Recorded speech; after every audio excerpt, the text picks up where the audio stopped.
નોઈડામાં 76 લોકોની ધરપકડ કરાઈ છે। જણાવી દઉં કે વિદેશી નાગરિકોને છેતરવા માટે નકલી કોલ સેન્ટર ચાલતું હતું। નોઈડા પોલીસે વિદેશી નાગરિકોને છેતરવા માટે નકલી કોલ સેન્ટર ચલાવવાના સંકુલ કૌભાંડમાં સામેલ 76 વ્યક્તિઓની ધરપકડ કરી છે।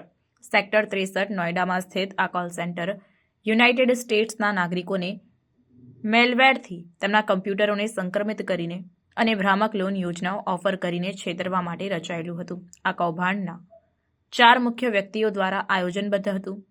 કુરુનલ રે, સૌરભ રાજપૂત, સાજિદ અલી અને સદિક ઠાકુર બધા મૂળ ગુજરાતના। તેમણે નાગાલેન્ડ, જયપુર, કોલકાતા, પંજાબ, અમદાવાદ અને ઉત્તર પ્રદેશ જેવા ભારતના વિવિધ ભાગોમાંથી 72 કર્મચારીઓ, જેમાં 9 મહિલાઓનો સમાવેશ થાય છે, હાયર કર્યા હતા। આ કર્મચારીઓને યુએસ સ્ટાન્ડર્ડ સમય અનુસાર કામ કરવા માટે દર મહિને ₹20,000 થી ₹25,000 સુધીનું વેતન આપવામાં આવ્યું હતું।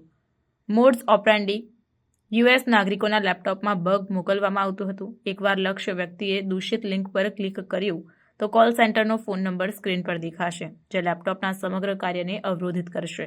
પછી પીડિતોને નંબર પર કોલ કરવા માટે છેતરવામાં આવ્યું, જ્યાં કૌભાંડીઓ પ્રખ્યાત કંપનીના ગ્રાહક સેવા કાર્યકારી તરીકે પોઝ કરીને ફી માટે સમસ્યા ઠીક કરવાની ઓફર કરતા। ઉપરાંત કૌભાંડીઓ આકર્ષક વ્યાજ દરે નકલી લોન યોજનાઓ ઓફર કરતા, ગિફ્ટ કાર્ડ્સ દ્વારા ચૂકવણી એકત્રિત કરતા।